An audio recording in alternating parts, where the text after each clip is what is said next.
And Ioan, it seems quite clear to me, and I think to most people, that the war on drugs simply doesn't work. Can you explain, number one, why it doesn't and the effects it has on these types of communities?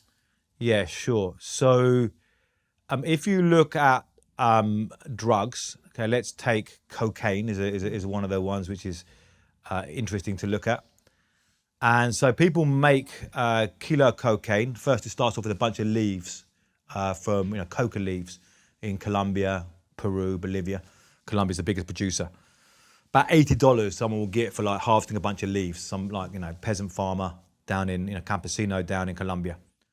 Eventually goes through 2 chemical processes and becomes a kilo brick of cocaine, which they'll stamp, with their label on.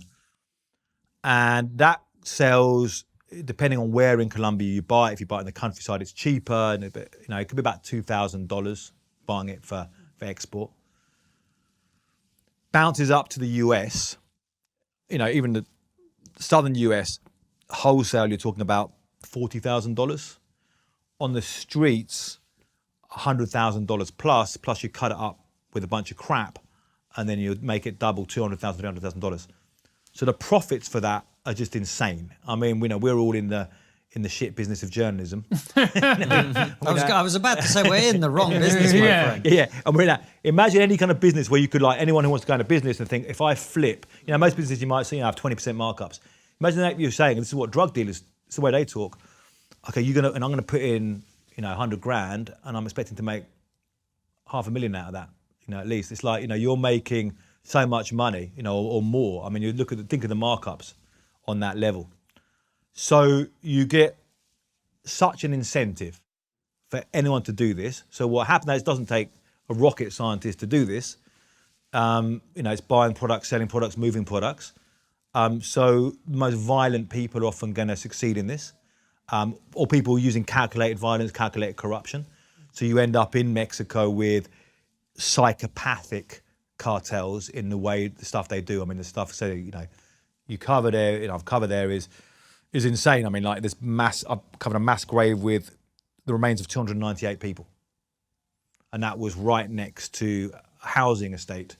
And as they were uncovering it, the reek of that death, the reek of the bodies was then reeking out. They were complaining about, well, we've got our kids playing in the gardens here, we've got the smell of death coming. I mean, that's what it leads to.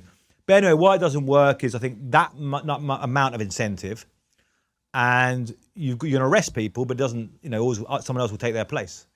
And, Chapo himself will say this, said this when he was, he gave a video statement, and he said, I'm not the only one doing this, there's those people involved in drug trafficking, and that's true.